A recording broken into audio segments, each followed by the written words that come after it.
Pessoal, boa tarde. Como é que vocês vão? Como é que está o andamento do curso? Hoje nós vamos continuar nosso pequeno Hans. É um caso, como eu já disse outra vez, ele é um pouco cansativo da gente ler inicialmente, por ser muito grande, por ter muito detalhe no caso.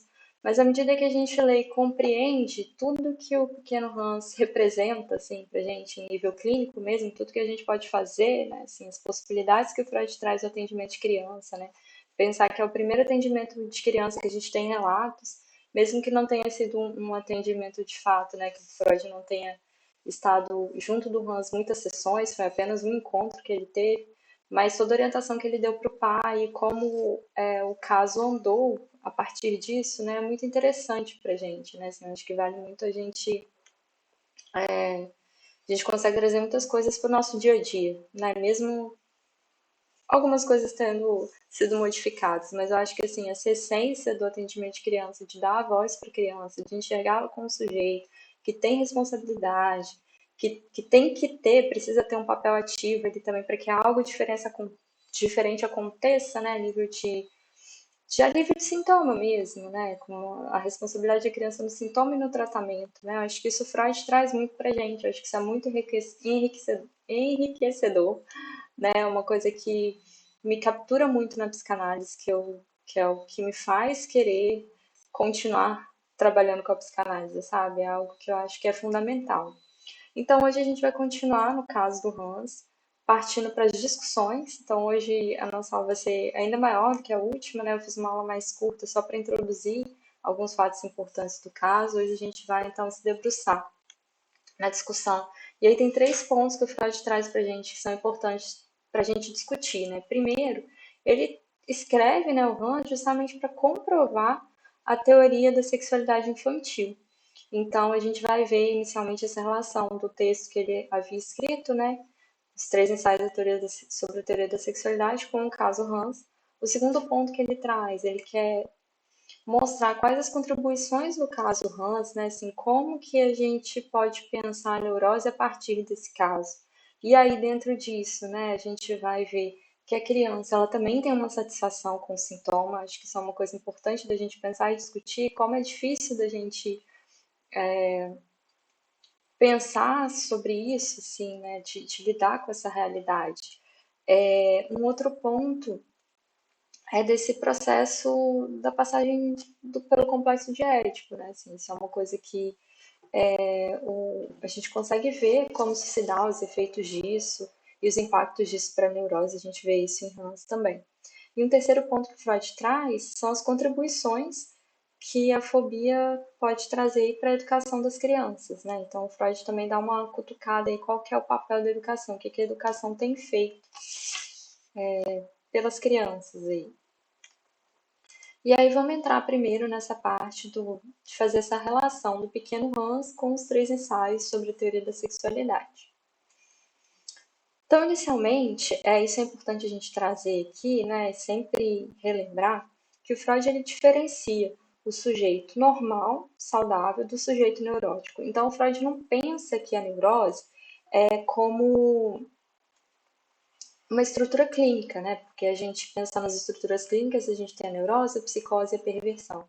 Então, não existe a possibilidade de um sujeito que não tenha nada disso, né? Então, a gente não está pensando a neurose em nível de uma doença, é uma estrutura clínica. Então, eu posso ser neurótica e estar saudável, eu estou bem, né? Eu não estou em um momento de crise, em um momento mais delicado, com maior dificuldade. E aqui, nesse momento, não. Então, o Freud está associando o Hans, né, assim, a neurose do Hans com um adoecimento ali. Então, tanto que quando ele encontra com o Hans depois, ele percebe, não, ele está bem, está saudável, né, assim, como se a neurose tivesse ficado ali só na infância. É porque ele não está pensando, assim, a nível de aqui, estruturas clínicas, né. Ele acreditava muito também, o Freud, que os bons resultados estavam relacionados à condução do pai do Hans, então ele defende muito a forma como o pai do Hans conduziu. E aí ele fala, né, que pelo fato do Hans confiar muito no pai dele, ter uma relação estabelecida ali com o pai, que ele conseguiu levar as coisas e também levava em consideração aquilo que o pai trazia para ele. Então, na verdade, o Freud está falando aqui para gente, está dando uma indicação para a gente da transferência, né? Então, existia uma transferência entre o Hans e o pai que ele conseguia confiava o suficiente, conseguia falar para o pai das questões dele e também conseguia escutar aquelas pontuações que o pai trazia. Que a gente hoje até vê isso na clínica, né? Assim, não é porque é o pai do Hans que funcionou, né? Mas é porque existe uma transferência. E muitas vezes vai ser o contrário, né? Justamente o sujeito ele vai conseguir falar mais com o profissional, por não ser ninguém da família, ninguém próximo, que sabe que não tem um papel de julgamento ali, né? E por isso consegue falar do que está sentindo e que o caso vai andar, né? Então, que algo pode acontecer. Então, a gente precisa de ter uma transferência ali estabelecida para que algo aconteça também. Um outro ponto que Freud traz, assim, que ele admite que esse caso ele não tem um valor objetivo, no sentido de que a criança ela é facilmente sugestionável, né? Ainda mais pelo pai, vamos dizer assim. Só que ao mesmo tempo que Freud fala isso, deixa eu só tirar aqui para vocês acompanharem junto. Então, Freud confiava muito em Hans e acreditava que as dificuldades no atendimento do Hans passavam muitas vezes pela própria neurose dele, pelo adoecimento, né, assim, que fazia uma confusão ali e o material do inconsciente não vem de uma forma tão clara, e que se assemelha essa confusão também com o atendimento de um adulto. Então não teria diferença. Para o Freud, um adulto ele também pode ser sugestionável. Você pode fazer isso mais facilmente com um adulto, com a criança, mas o adulto também está sujeito a isso. Então, eu acho isso muito interessante aqui, porque o Freud ele está dando esse lugar e ele está bancando isso, o lugar da criança, né? Assim, que a criança ela tem uma voz, ela tem um lugar e que a gente precisa escutar, não é porque é criança que eu não vou dar valor àquilo. A nível científico, você pode até questionar, né? Porque não é um trabalho objetivo, né? A psicanálise ela é extremamente subjetiva, mas que tem efeitos, que a criança tem voz e que ela está trazendo coisas ali pra gente, né? Que a gente pode trabalhar. E aí eu trouxe essa citação dele, assim, do Freud, que eu acho assim, uma citação que eu gosto muito e casa muito com isso que eu falei, assim, da minha relação com a psicanálise mesmo. Por que que eu gosto tanto da psicanálise? É justamente por essa voz, esse lugar de sujeito que coloca a criança ali como um sujeito que está ativo mesmo nesse processo, né? Assim, ela é fundamental para que o atendimento aconteça, para que algo se estabeleça ali. Eu preciso da criança tendo voz, ele precisa escutar o que essa criança me diz. E aí Freud diz pra gente, ó, não compartilha do ponto de vista que está em voga atualmente, de que afirmações feitas pelas crianças são invariavelmente arbitrárias e indignas de confiança, ou seja, a criança tem uma voz, eu me importo com essa voz e aqui é o lugar de escutar a criança, né? Já aconteceu aqui inúmeras vezes, né? De às vezes a gente começa um atendimento de criança que já passou por outros profissionais e que não tem a menor noção do que estão fazendo os profissionais. Acham que vão lá só para brincar, para jogar, porque é divertido, assim, não tem uma mínima noção do que elas estão indo fazendo lá. Eu acho isso, assim, muito doido, né? Assim, porque o principal interessado na criança, assim, como que a criança não pode saber por que que ela está indo ao psicólogo? Seja porque ela tem uma dificuldade na escola, uma dificuldade com os pais, ou questões ligadas a relacionamento com as pessoas, ou seja lá o que for. É óbvio que a criança, dependendo da idade, não vai entender toda a dimensão daquilo, mas alguma coisa ela compreende. Por que não? Porque isso não pode ser dito, por que que isso não pode ser conversado?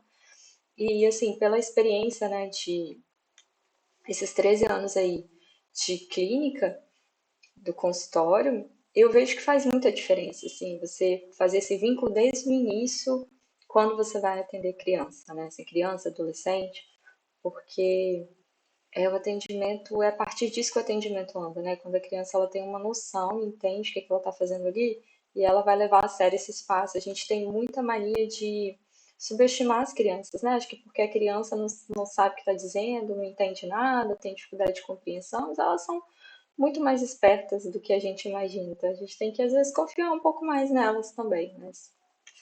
E o Freud está trazendo isso para aqui já, no caso do Hans, né? Eu acho isso interessantíssimo. E aí o Freud reafirma isso, então, que distorções e confusões elas ocorrem em virtude da doença e da dificuldade de controlar o inconsciente. Então não é porque é criança ou é adulto, mas pode ser que um adulto consegue controlar melhor, entende melhor o que está sentindo, entende melhor as coisas que estão acontecendo? Sim, né? Mas isso não significa que a criança, que o adulto não vai ter confusão, que não vai existir distorção e que a criança também não é capaz de falar e de trazer coisas ali importantes sobre ela também. E aí Freud acrescenta pra gente aí uma outra coisa que eu também acho assim muito importante pra gente, né? Pois uma psicanálise não é uma investigação científica imparcial, mas uma medida terapêutica. Sua essência não é provar nada, mas simplesmente alterar alguma coisa. Olha que bonito isso que o Freud traz pra gente, né? Porque é isso, quando a gente é criança, isso aparece muito, são perguntas que eu já escutei muito em sala de aula. Mas como é que você vai saber se ele está falando a verdade ou não? E o que que importa? Que verdade é essa que vocês estão chamando, assim? Porque aqui a gente não, né, às vezes as pessoas ficam vendo muitos seriados e americanos de investigação policial. Eu acho que o nosso trabalho é esse, né? Assim, de chegar numa verdade absoluta, numa verdade, assim, de investigar toda a vida para saber se aquilo que está me dizendo é verdade ou não, assim. Não importa, se a criança está trazendo aquilo, se é uma fantasia ou aconteceu de fato, algum significado aquilo tem para ela. E a verdade é dela, é da criança, né? Assim, o Lacan depois também vai trazer outros conceitos assim de verdade, né? Vai falar que a verdade ela é mentirosa, ela é meio dita, porque a gente sempre tem algo que a gente não vai conseguir dizer inteiro, né? Assim, que é isso que fica oculto, que está relacionado ao real, que a gente não consegue expressar, não consegue dizer. Então, e mesmo porque assim a verdade do sujeito ela não é absoluta. Hoje eu tenho uma verdade, eu construí uma história, dei um sentido para minha vida. Daqui a um tempo vai ser outra coisa. Isso não vai ser eterno, né? Então acho que isso é muito importante. Pensar assim enquanto uma medida terapêutica, né? E não de tentar saber a todo custo se aquilo é verdade ou não. E aí eu vou conversar com Deus e o mundo, eu vou repetir tudo para o pai que eu ouvi da criança, porque eu quero confirmar se aquilo que me disse realmente aconteceu. E aí a gente não está levando em consideração, né, essa criança, que essa criança está dizendo, o que que ela, a fala dela ali, que tem uma importância também, né? Então acho que isso é muito legal, assim, a gente pensar e que muitas vezes vai contra a corrente, assim, né? Contra outras práticas mesmo. E aí, nossa essência então não é provar nada, mas simplesmente alterar alguma coisa. Então, mesmo supondo que que o Hans trouxe em algum momento, alguma criança trouxe alguma momento, seja uma fantasia, não aconteceu de fato, mas às vezes você trabalhou com aquilo ali e algo mudou na vida do sujeito, né? Ele conseguiu dar um outro sentido, ele conseguiu acessar esse sintoma, ele conseguiu viver uma vida de uma outra forma. Então, o trabalho foi feito, independente se eu provei que aquilo era verdade ou não. Então, é isso que importa, que algo mude, né? Assim, que alguma coisa aconteça. E aí, com relação ao Hans, assim, nessa relação ainda da teoria da sexualidade infantil com o Hans. Então, uma coisa que vem muito forte aí também para o Hans é a questão da fase anal, né? Que o Hans está passando aí pela fase anal nesse início do atendimento. Então, a curiosidade do parto em Hans se associa muito a esse complexo excretório que o Freud traz, porque para ele, né, assim, ninguém falou para o Hans direito de onde vêm os bebês, só que ele não é bobo nem nada, ele sabe que não foi uma cegonha que chegou lá.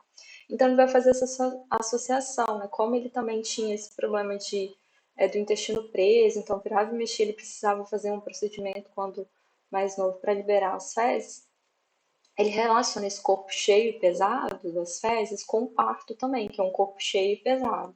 Então ele faz essa relação, assim, quando a irmã nasce, né, ele acha que nasceu como se a mãe tivesse evacuado. Então ele faz essa relação, comparação do parto, a curiosidade do parto dele passa por essa relação aí anal, né, de satisfação anal. Ele tem muito interesse pelo pipi dele, dos animais, dos objetos, de comparar o tamanho do animal com o do pai e da mãe, se a mãe tem igual ao do pai, se o dele vai ficar igual ao do pai. Então ele faz muito essa comparação, ele está muito interessado nisso, que mostra esse traço da sexualidade no Hans também, que Freud fica atento e conversa com a teoria dele, né? Então ele fazia a diferenciação de seres inanimados e animados pela diferenciação do órgão, né? Se tem um órgão, é um ser vivo aí, né? Se não tem, não é. E mesmo descobrindo a ausência em sua irmã, inicialmente ele nega a castração da mãe. Então, assim, ele vê que a irmã não tem, mas ele imagina assim, é porque ela é pequenininha, ainda vai crescer. Então, mesmo vendo a irmã diferente dele, ele não consegue afirmar naquele momento ou aceitar naquele momento que a mãe dele não tem, que a mãe dele é castrada, né? Para ele é como se a mãe tivesse. E isso fica, né, assim, é uma negação inicial da própria castração dele, né? Assim. Aí tem a situação que eu já falei para vocês também na última aula, em que a mãe, ao ver ele manipulando os genitais, ameaça ele e que naquele momento não teve efeito, né? Que a mãe fala, vou cortar o pipi. E ele fala, não tem problema, eu uso o meu traseiro quando eu precisar fazer xixi. Então, assim, ele nega naquele momento a castração e isso só vai vir posteriormente. Então, essa é depois, né, mais velho, quando ele vê lá a diferença da irmã e que ele aceita de fato que tem essa diferença, que vai vir essa ameaça, né, esse medo de perder o pipi, porque realmente ela não tem, não vai crescer. Quando ela entende que não vai crescer, que isso bate nele, né, é que isso vai ter o efeito. Então ele foi repreendido, né, dessa sua satisfação autoerótica pela mãe anteriormente e os efeitos da castração só aparecem posteriormente. E aí o Freud também faz essa comparação aí do prazer dele de manipular seu órgão, que vai sendo transformado depois, à medida que os pais vão conversando, vão falando para ele parar de fazer isso, aí ele vai mudando, né? Assim, ele vai parando com isso, aí vai tendo primeiro o interesse de que as pessoas vejam ele fazendo xixi, de que as pessoas olhem para ele, e depois ele passa a ter interesse de ver as pessoas, né? Ele quer ver a mãe no banheiro, ele quer descobrir como é que é o órgão da mãe, então ele passa a ter esse interesse de olhar, né? Primeiro de ser olhado e depois de olhar para as outras pessoas para ver, comparar e ver como que é. Ele demonstra muitas vezes uma insatisfação justamente por não ver o pipi dos pais e não conseguir fazer essa comparação e não ver o tamanho da mãe, se a mãe tem ou não tem, se o pai tem ou não tem, e conseguir comparar com ele. Então isso ele demonstra muitas vezes essa insatisfação com relação a isso. O Freud relaciona essa necessidade de comparação aí com o ego, com o eu, porque a comparação ela passa por esse processo de construção do eu, que é a partir do eu que a pessoa ela vai conseguir medir o mundo externo e compreende, né, as relações que ela faz. Ela constrói o próprio eu comparando com o externo, né? Assim, como é que eu entendo que eu sou um corpo? A partir do momento que eu olho para minha mãe e vejo que ela é uma pessoa diferente de mim e que isso é o meu corpo. Então, essa comparação do mundo externo consigo mesmo, ajuda nesse processo de construção do eu. A gente viu na aula sobre o narcisismo que o eu não constitui só, não é só com a imagem, né? Assim, nessa constituição imaginária do corpo, mas não, a construção do eu passa pela construção da imagem corporal e também de uma subjetividade. E aqui nesse primeiro momento, nessa primeira entrada no complexo de Édipo, é só no declínio dele, como a gente viu, né? O declínio do complexo de Édipo, que eu tenho o eu aí estruturado e aí eu posso pensar também no meu superior. Até então, né, esse narcisismo primário é esse primeiro momento da construção do eu. E o Hans está nesse processo de construção, né? Ele está entrando aí no complexo de Édipo. A gente vê todas essas fases, né? Os relatos começam quando ele tinha 3 anos, então inicialmente ele está aí ainda saindo dessa fase anal, e aí tá entrando na fase fálica, né, que é esse despertar sexual, ele aparece. Então aí também a gente vê, né, toda a teoria freudiana. Ele tem muito, né, manifesta muita ansiedade se seu pipi vai crescer. O tamanho deveria ser como o do cavalo, né, porque ele olha do cavalo e pensa, será que a minha mãe é igual ao do cavalo, é tão grande quanto o do cavalo? Será que o meu vai ficar assim? Será que o meu vai crescer assim à medida que for crescendo? Então, isso é uma outra questão que surge para ele, é essa relação aí dele com a sexualidade, né? Porque o crescer para ele se relaciona ao pipi crescer também, né? Assim, se vai crescer, eu vou crescer enquanto homem, logo meu órgão também vai crescer. Ele manifestava um forte prazer excretório, a gente viu isso, né, no momento quando mais novo, que ele tinha muito essas crises, né, de constipação, então ele precisava fazer alguns procedimentos para conseguir eliminar as fezes. E aí o Freud nota também que quando surge a fobia, isso retorna. Então ele volta a ter o intestino preso novamente aí.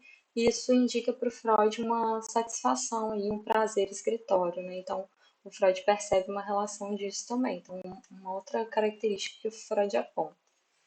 E aí eu trago aqui uma citação do Freud falando aí sobre isso também, que Freud diz lá: Na sua fantasia final de prazer perfeito, com a qual a doença foi superada, ele imaginou que tinha filhos, que os levava ao banheiro, que os fazia urinar, que limpava seus traseiros, em suma, fazia com ele tudo o que se pode fazer com os filhos.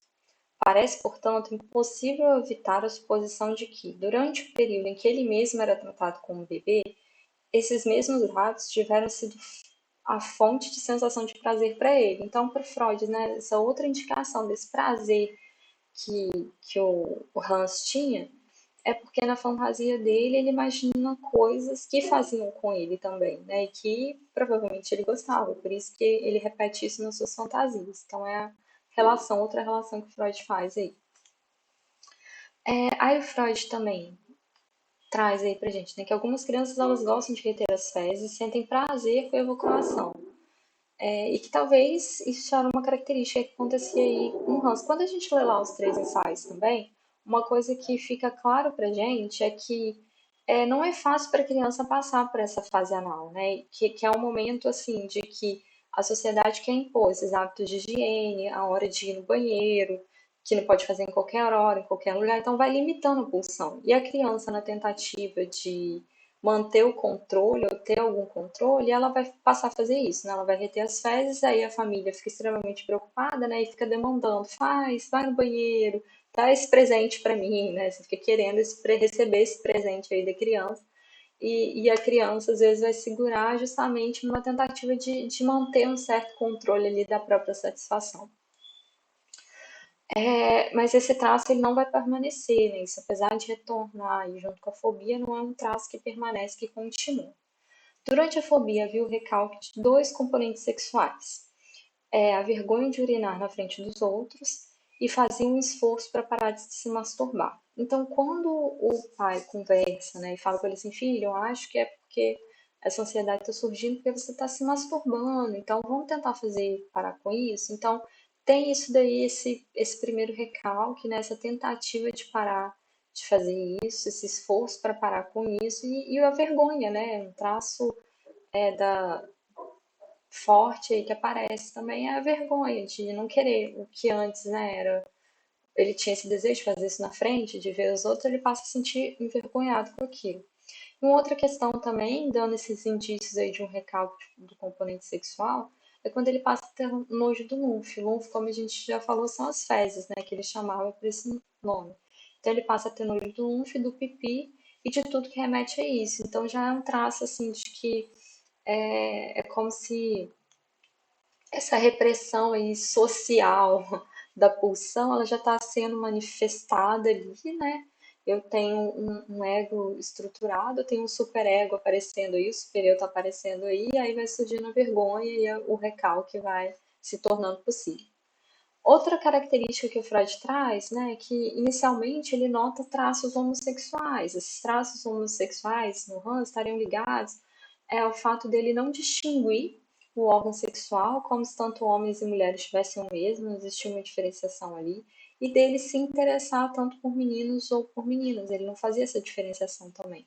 Então, para o Freud, inicialmente, isso marcava ou mostrava aí traços de uma homossexualidade.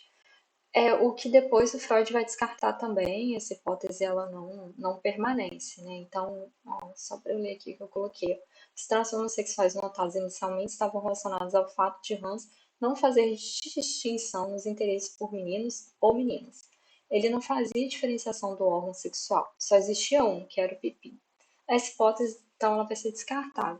Uma outra coisa que eu acho que é importante a gente falar aqui, né? Porque Freud, quando pensa a questão da sexualidade, ele está muito focado nesse processo edipiano.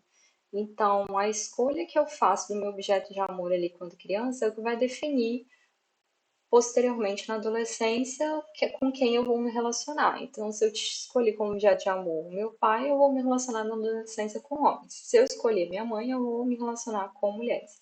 A gente sabe que hoje, mesmo dentro da psicanálise, existem outras teorias, a gente não pensa a questão da homossexualidade vinculada só a esse processo edipiano, tá, gente? Então, assim, existem outros autores, né, o próprio Lacan, que traz a questão das formas da sexuação, a gente consegue pensar sobre isso de uma outra maneira também. Então, a gente tem sempre que marcar que estamos falando aqui de Freud, 1909, tá bom? Isso é um outro assunto também que dá muita conversa aí.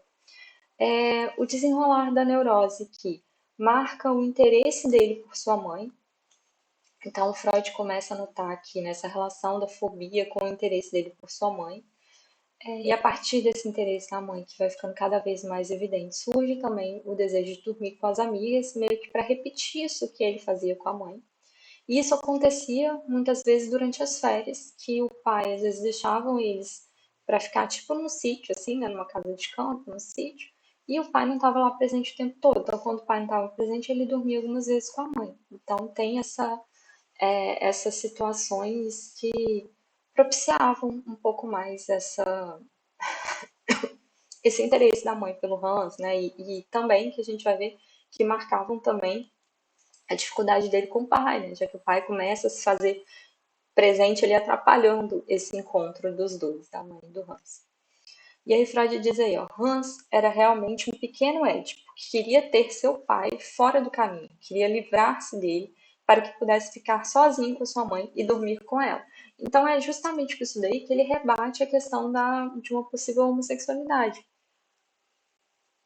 Porque Freud está dizendo que não, ele tinha muito interesse pela mãe, tanto que ele queria o pai longe a todo custo, né? Ele começa a ter fantasias de que o pai morra, né? Que o pai fique longe mesmo para não atrapalhar essa relação dele com a mãe, né?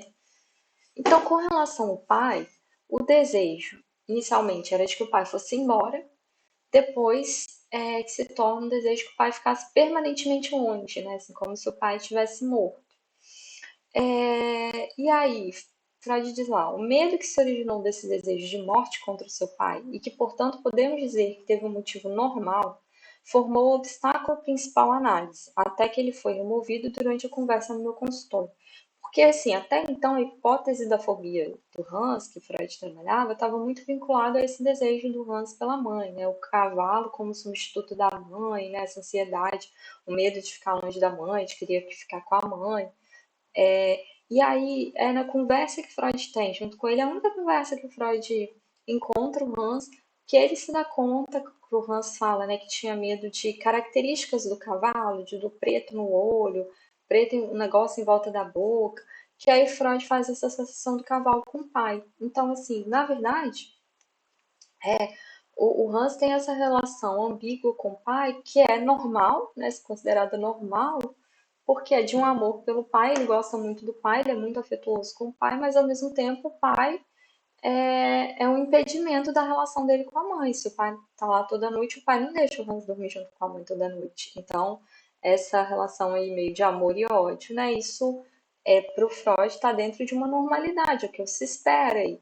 E ao mesmo tempo estava sendo um obstáculo na análise, não estava avançando com o Hans, porque ainda não tinha sido tocado nesse ponto.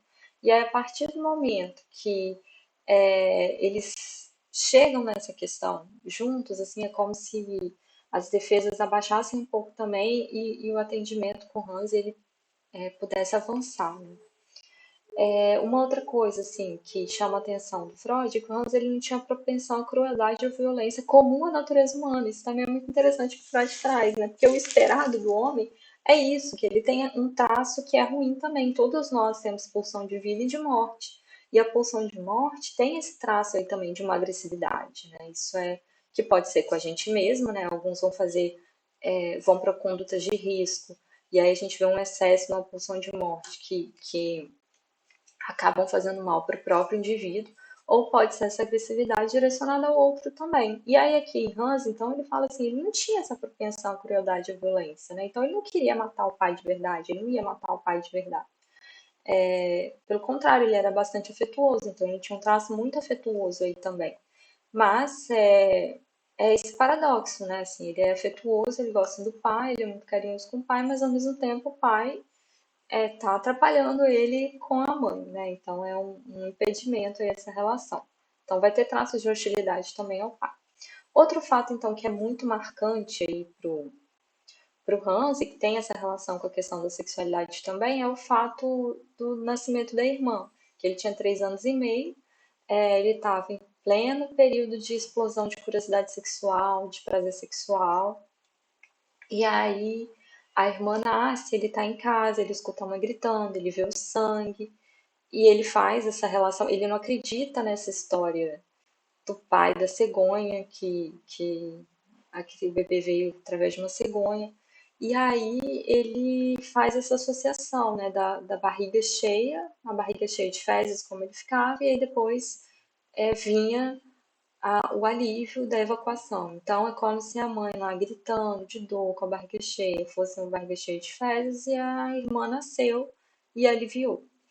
E aí, inicialmente, ele não é tão claro assim com essa hostilidade com relação à irmã, mas durante um período que ele adoece, tem uma febre alta e acaba durante quase que uma alucinação lá de febre, ele acaba falando que não queria uma irmã, né? Ele preferia não ter uma irmã. Então, inicialmente, ele teve uma atitude hostil com ela, que mais tarde se tornou em afeição. O Freud diz aí, então, que a neurose suprimiu a hostilidade e surgiu o medo do banho. E aí depois a gente vai entender também por que esse medo do banho. A mãe do Hans dava banho na filha numa banheira menor e o Hans tomava numa banheira maior. E aí o que o Freud associa é que em determinado momento o Hans chega a desejar que a irmã morresse, né? Que escorregasse na banheira e morresse. E aí é como se fosse uma forma dele se culpar, ele se sentindo culpado, ele se pune com esse medo de tomar banho e de que ele morresse tomando banho, né? Então é uma maneira dele se punir por ter pensado aquilo sobre a irmã, né? Então ele joga isso para ele. Bem um traço da neurose mesmo, né? Isso, que é essa questão de culpa, né? É muito forte na neurose. O outro ponto, então, que o Freud traz são as contribuições do caso Hans para a gente pensar o distúrbio neurótico, né? Então, estamos falando aqui de um caso de uma neurose. Antes da gente entrar nisso, um ponto que é importante aqui é a gente pensar que existem benefícios na doença, né? Até falei isso um pouco rapidamente aqui já. O Freud, não aqui nesse texto, ele não aponta isso, mas isso é uma teoria freudiana, que a doença ela tem dois benefícios. Existe o benefício primário, que seria o próprio fato de adoecer, que à medida que você fica doente, significa assim que houve um retorno daquilo que estava recalcado àquilo que estava no seu inconsciente. Ele voltou de uma maneira distorcida. E aí você adoece assim, porque você não conseguiu ter aquela forma de satisfação, porque aquilo, se viesse à tona, seria muito mais atormentador. Então é como se fosse uma proteção, assim, essa doença é uma proteção contra aquele conteúdo que está no inconsciente. Como ele vem distorcido, ele não vem de uma maneira tão. É como se ele viesse mais tranquilo do que se aquele conteúdo todo viesse à tona, né? Então, apesar de você estar doente, ainda assim é melhor do que tudo aquilo que você tem no seu inconsciente. E os benefícios secundários é o que você ganha estando doente, assim, seja a atenção, né? Assim, eu tô doente, eu vou ter mais atenção dos meus pais, ou do meu marido, ou os meus filhos vão ficar preocupados e vão me dar uma trégua, não fazer tanta bagunça. São situações que acontecem que vão dando, que a gente tem algum ganho com aquilo, né? Freud chega a citar até assim de ganho financeiro. Às vezes o fato de você ter uma doença, você consegue um benefício que te dá um retorno financeiro também. No caso do Hans, por exemplo, a ansiedade começa na rua. Então, para não sair, não ficar ansioso, ele ficava em casa e ficava próximo da mãe. Então, como se a doença dele desse esse benefício de estar mais próximo da mãe. Com a evolução da doença, o que foi possível notar é que estar perto da mãe não era mais suficiente. Ele continua tendo as crises de ansiedade, as fobias apareciam, mesmo estando perto da mãe. Só isso não bastava. Então, tinha algo mais ali. Né? Inicialmente, o medo era de que um cavalo branco entrasse no quarto e o mordesse.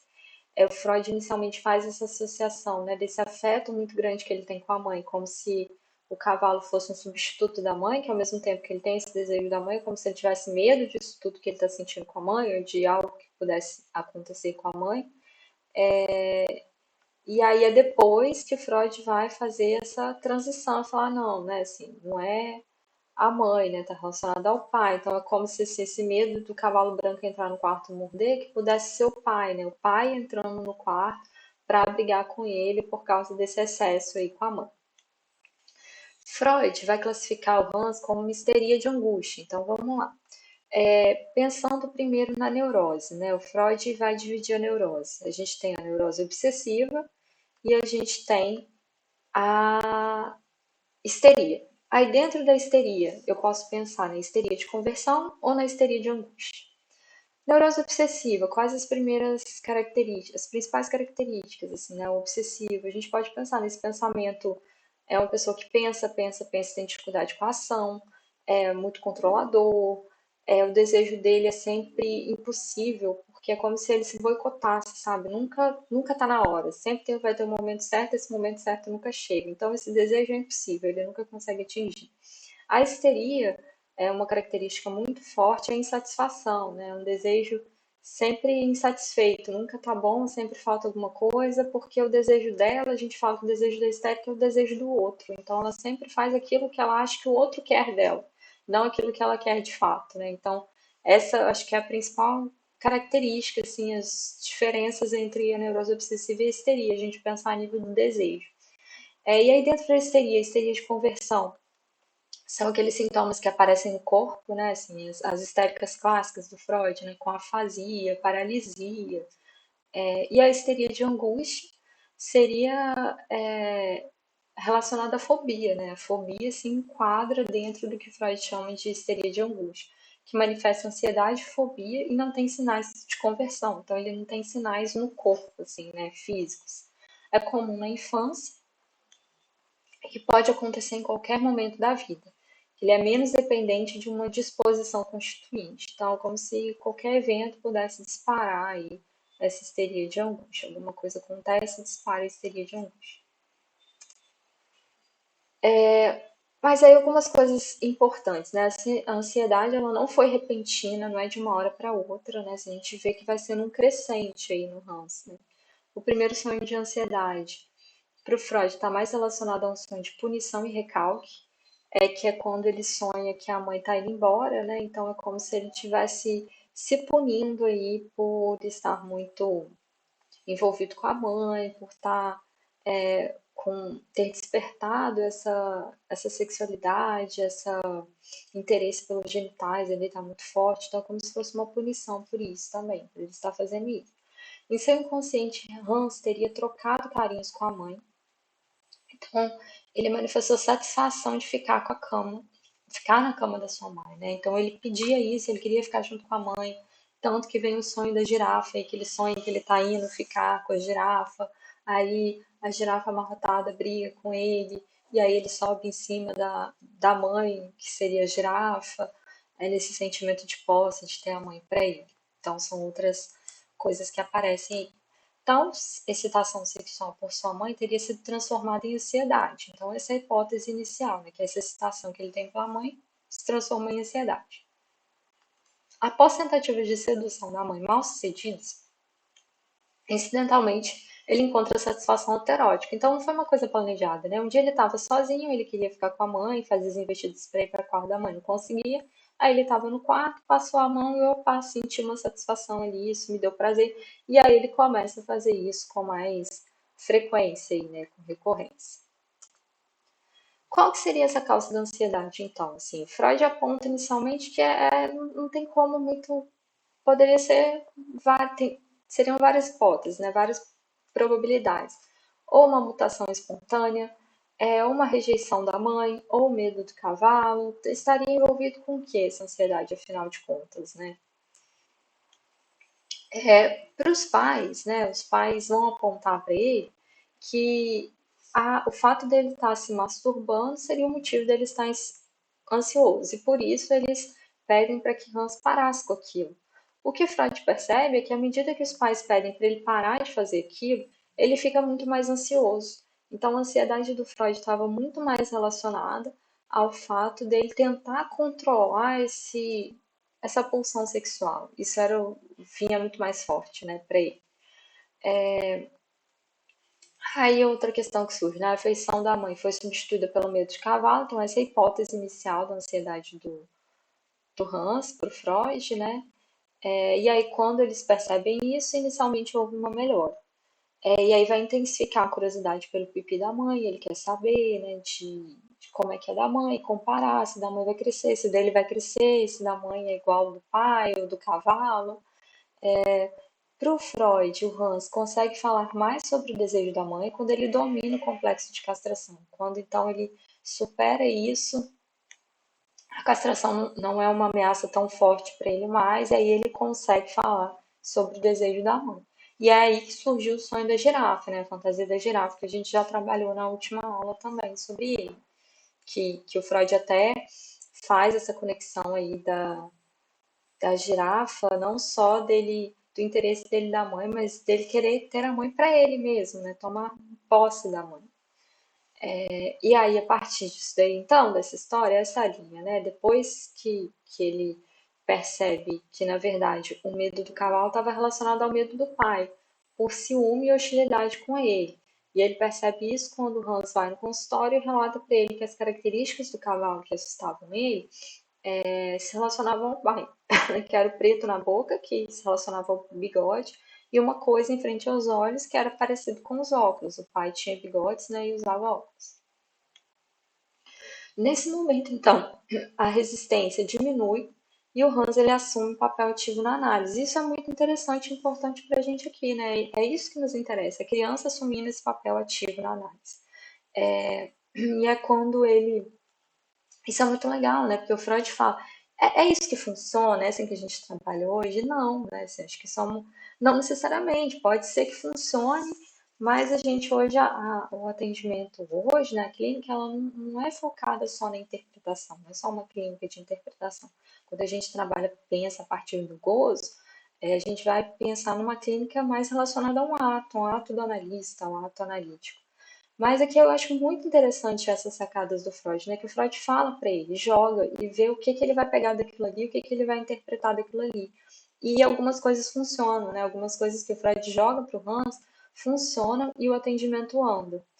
Isso é muito interessante, assim, essa coisa dele assumir um papel ativo mesmo, né? Ele é uma criança assumindo um papel ativo na análise dele. Ele é um sujeito, né? Então, o que que a gente está fazendo com as crianças que a gente está atendendo para que elas assumam esse papel ativo? Então, essa é a pergunta que eu deixo, e acho que é esse que é o esforço que a gente tem que fazer. Assim, o que que a gente está fazendo na nossa clínica para que as crianças assumam isso e façam alguma coisa para mudar a situação que elas se encontram, tá? Sem, às vezes a gente precisa conversar com a família, às vezes tem coisa que está acontecendo ali que cabe aos pais, sim, mas tem coisa que cabe à criança, ou também como que a criança vai suportar e viver naquela família que ela tem. A gente também não vai mudar a família que a criança tem. Como é que ela vai se virar com aquilo?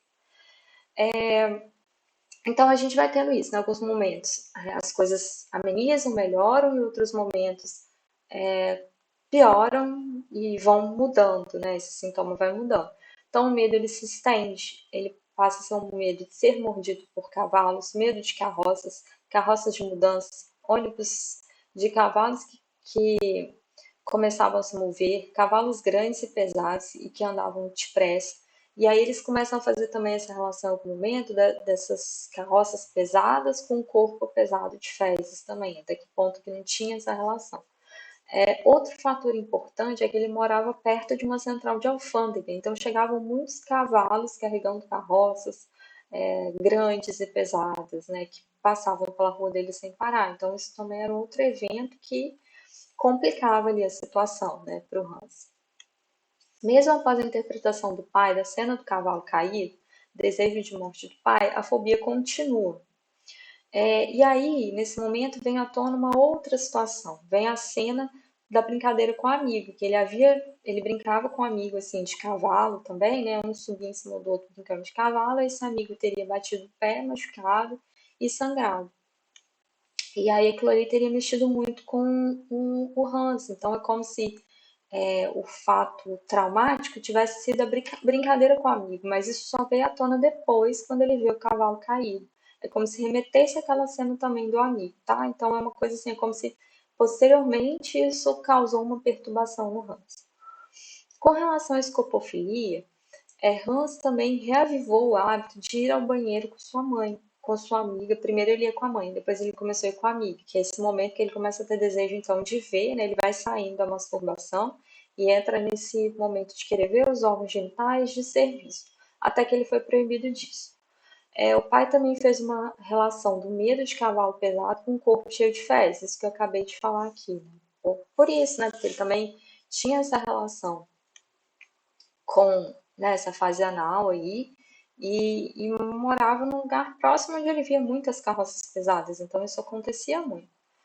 A sua ansiedade de tomar banho era o medo de ser punido por desejar que sua irmã caísse na banheira. Então ele teria, isso eu já falei também para vocês, né? Ele teria desejado no momento que a irmã caísse na banheira e morresse. Então ele tinha essa ansiedade toda vez que ele ia tomar banho, que ele tinha medo que acontecesse aquilo com ele, né? Justamente por ele ter desejado a morte da irmã, que ele fosse punido caindo e se afogando ali na banheira. Então ele tinha esse medo também. Hans relacionava os bebês com lunfes e as carroças com as caixas da cegonha. Então é como e lembrando, né, assim, isso, então que os bebês é como se fossem as fezes, né, a saída do bebê da barriga como se fossem as fezes, e as carroças remetendo assim à caixa das cegonhas, porque ele não acreditou nessa história do pai, né? Então isso também acho que quando o Freud traz essa questão da relação com a educação também, da neurose com a educação, acho que ele também passa por aqui, porque o Hans ele era tão esperto, ele era capaz de captar tanta coisa, por que que os pais mentiram nele? Nisso para ele? Por que que os pais não conversaram com ele de onde vinham os bebês? Por que que ele não podia saber disso, né?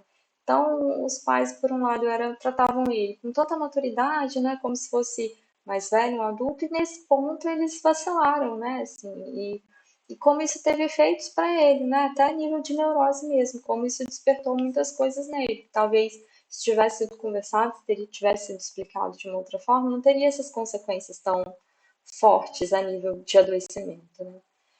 O cavalo caído não é só o pai, mas também a mãe no parto, né? Então ele faz essa associação também da mãe quando grita, né, e vê o sangue, né, também com esse cavalo caído. Em seu inconsciente, Hans sabia de onde os bebês vinham, porque ele percebe a gravidez e o parto. Ele percebe que quando eles viajam, a mãe mais cansada, a barriga da mãe crescendo, então ele percebe que tem alguma coisa acontecendo ali, né? Ele escuta o parto, mas ninguém fala sobre isso com ele. As fantasias do bater e importunar os cavalos demonstravam irritação com o pai e desejos sádicos dirigidos à sua mãe, que é uma coisa que aparece posteriormente também. E aí eu cito Freud. Já consideramos as duas fantasias concludentes de Hans, com as quais a sua recuperação foi fechada. Uma dessas, a do bombeiro dando-lhe um novo e, como seu pai adivinhou, maior pipi. Não era simplesmente a repetição da fantasia anterior, que dizia respeito ao bombeiro e à banheira. A nova era uma fantasia triunfante e apaixonada, e foi com ela que ele superou seu medo de castração. Sua outra fantasia, que confessava o desejo de ser casado com sua mãe e de ter muitos filhos com ela, não esgotou simplesmente o conteúdo dos complexos inconscientes que tinham sido agitados pela visão do cavalo caindo e que tinham gerado sua ansiedade. Também corrigiu aquela porção daquelas ideias de que era inteiramente inaceitável, pois ao invés de matar seu pai, tornou-o inofensivo, incentivando um casamento com a mãe de Hans. Com essa fantasia, tanto a doença como a análise chegaram ao final apropriado. Então, ele teria conseguido superar a castração do Édipo justamente com essas fantasias, né? Numa dessas ele recebe um pipi maior, então assim, houve a castração, mas cresceu, né? Assim, ele tem um pipi maior agora, então ele conseguiu superar a castração com isso, e ele conseguiu superar o Édipo na medida que ele tem filhos com a mãe, mas que o pai continua casado com a mãe na fantasia dele. Então ele não exclui o pai continua sendo o pai dele e avô dos filhos dele com a mãe. Né? Então ele faz essa fantasia que permite que ele supere, né, essa passagem pela castração e pelo Édipo. O nascimento da irmã, então, é um fato que é extremamente importante, né, para ele também, a nível da neurose, do adoecimento, assim, algo que marca muito ele, que a gente já falou bastante aqui também. Mas aí outras situações que acontecem aqui provocam uma separação temporária da mãe, que a mãe precisa dar atenção ao filho mais novo, então diminui o cuidado, a atenção que tem com ele. Ele precisa dividir isso com a irmã, isso para ele é difícil. Então não é só mais o pai que impede essa relação com a mãe, agora tem a irmã também. Ao mesmo tempo, quando ele vê a mãe cuidando da irmã, é como se ele revivesse os prazeres e os cuidados que sua mãe já teve com ele. E é aí que tem a intensificação do erotismo dele. Então, à medida que ele vê a mãe cuidando da irmã, ele relembra daquele cuidado com ele e que ele gostava, né? Ele já relatou isso para a mãe em alguns momentos. Ah, por que você não passa talco em mim? Porque eu gosto, é bom quando você passa a mão aqui. Né? Então, ele traz isso, ele tem essa questão muito forte. Com 4 anos e 6 meses, ele passa a dormir em outro quarto. E aí, como ele está no quarto sozinho, essa satisfação autoerótica ela se torna regular. Ele começa a fazer isso toda noite. Existe esse enigma para ele também, de onde vêm os bebês, que é como eu disse, né? Assim, ele sabe, mas não sabe, né? Assim, ele imagina, ele tem a hipótese dele, mas ninguém é muito claro com ele, ninguém explica exatamente para ele o que que aconteceu. E o Freud aponta como uma falha mesmo dos pais aqui, né? Por que que os pais não contaram, não falaram para ele? Então ele deduz que Hannah esteve na barriga da mãe e saiu como um golfe. E que o pai mentiu sobre a cegonha, né? Ele tem uma certa raiva do pai por isso, por também ter mentido para ele, né? Por que que meu pai não me contou a verdade? Então, para Freud, o traumático não foi a cena do cavalo caindo, como eu já disse para vocês isso também, mas teria sido a brincadeira de cavalo em que seu amigo se machucou. Então, é porque o trauma, ele é só depois, né, que ele aparece. Vem a cena inicial, aquilo não tem tanto efeito naquele momento. E às vezes, depois de um tempo, acontece uma outra situação que te remete àquela primeira cena. Então, isso é que é o traumático. É igual a questão da castração, né? A mãe primeiro fala, eu vou cortar o seu pipi, aquilo não afeta tanto ele, mas posteriormente, quando ele entende de fato que as meninas não têm, aí vem a ameaça e o medo da castração. O conteúdo da fobia passou por uma distorção e substituição para chegar à consciência. Então, todo conteúdo, né, todo sintoma que vem para a consciência, né, esse recalcado, ele sempre vai vir de uma forma distorcida, ele nunca vai vir exatamente como aconteceu. Por isso que precisa de todo esse cuidado para entender, né? Que medo é esse de cavalo? Que no final não é do cavalo, o medo é primeiro se relaciona à mãe, depois se relaciona ao pai, né? O medo do pai de atrapalhar essa relação com a mãe. Então, nunca é tão simples assim, não é só porque ele vê um cavalo caindo, ou porque às vezes ele sofreu um acidente de cavalo, é igual cachorro, né? É muito comum a gente ver crianças com medo de cachorro, e às vezes a criança nem foi mordida por um cachorro. Então, o que está acontecendo ali, né? É isso que a gente precisa entender. O que, que de fato está no inconsciente? O cavalo vai me morder, desejos hostis contra o pai, né? Então, primeiro ele tem esses desejos que o pai está atrapalhando a relação dele com a mãe, medo de ser punido pela masturbação e ansiedade. A fobia o impede de ir para a rua e ou para cima da sua mãe. Então, a gente tem aqui o ganho da doença, né? Esse benefício de estar doente, porque ele está ficando mais perto da sua mãe. E aí, qual que é a contribuição, então, né? Isso que por fim o Freud traz no texto, o último ponto, qual a contribuição da fobia para a vida e a educação das crianças? Eu acho que tem esse primeiro ponto, né? O Freud ele vai dar uma criticada na educação, de como a educação enquanto preocupada apenas em controlar a pulsão, esse excesso de pulsão, mas que o básico, e às vezes de falar sobre ela, de dar um espaço para ela, não está dando, né? Hoje em dia, assim, eu acho que a gente pode até estender isso para pensar nesse debate hoje sobre a educação sexual nas escolas, né? Que é tão controverso, tem pessoas que são tão contra, que não pode de maneira nenhuma, que as crianças não podem ouvir falar sobre isso, né? Como se isso significa que nós estamos incentivando as crianças ao sexo, né? Quando a gente está falando de sexualidade, a gente não está falando de sexo. Sem contar que a gente sabe hoje, né, que muitas vezes situações de abuso acontecem dentro de casa. Então, a escola é uma porta de abertura para isso, né, assim, para evitar que isso aconteça, para orientar as crianças sobre o que é isso, o que fazer. E Freud traz um pouco disso, assim, né? Por que que a gente não pode conversar sobre isso com as crianças? Por que que a criança não pode saber de onde os bebês vêm, de como os bebês nascem? Por que que a gente tem que mentir para as crianças, né? Por que que a gente não pode ensinar para as crianças que tem coisas que um adulto não pode fazer com você, né? Então acho que as pessoas ficam, muita hipocrisia, né? Assim, você não pode conversar com isso como se isso fosse incentivar o sexo ou uma maturidade sexual, sendo que o Freud está falando pra gente, a questão da sexualidade está aí, desde criança, o desenvolvimento sexual está acontecendo, você querendo ou não, ele vai acontecer. você proibindo ou não, ele vai acontecer, né? Então, como é que a gente está lidando com isso? Então, acho que isso é um ponto importantíssimo para a gente pensar, né? E bastante atual. Freud traz então que Hans ele era alegre, amável, ativo, precocemente sexual. Não só sexualmente, né? O Hans eu acho que ele é precoce em muitas coisas. Ele tem uma habilidade, assim, a forma como ele fala, como ele se comunica, como ele é ativo no processo aí no atendimento. Isso é muito incrível, né? Eu acho muito interessante isso. Não é toda criança que é assim, não é com toda criança que a gente vai conseguir ter esse tipo de conversa, mas acho que vale a aposta que a gente se surpreende também.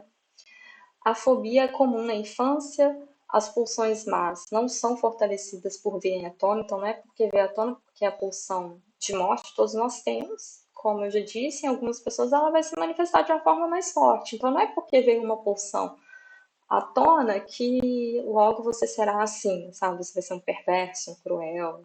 Não é dessa ordem. Freud considera importante o esclarecimento da diferença sexual e sobre a cópula, e que caberia também à escola isso, por que não? Por que que a escola não pode falar sobre isso também e ajudar nesse processo com as crianças, né?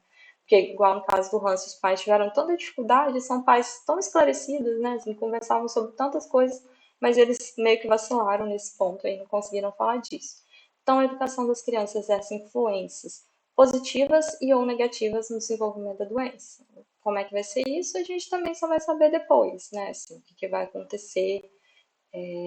Mas educações muito repressivas vão transformar esses sujeitos em sujeitos muito duros com eles mesmos, às vezes muito inibidos, que às vezes têm dificuldade até de se relacionar em relacionamento com as pessoas, de conversar, eles vão ter dificuldade, vão ser muito fechados, né, por conta disso.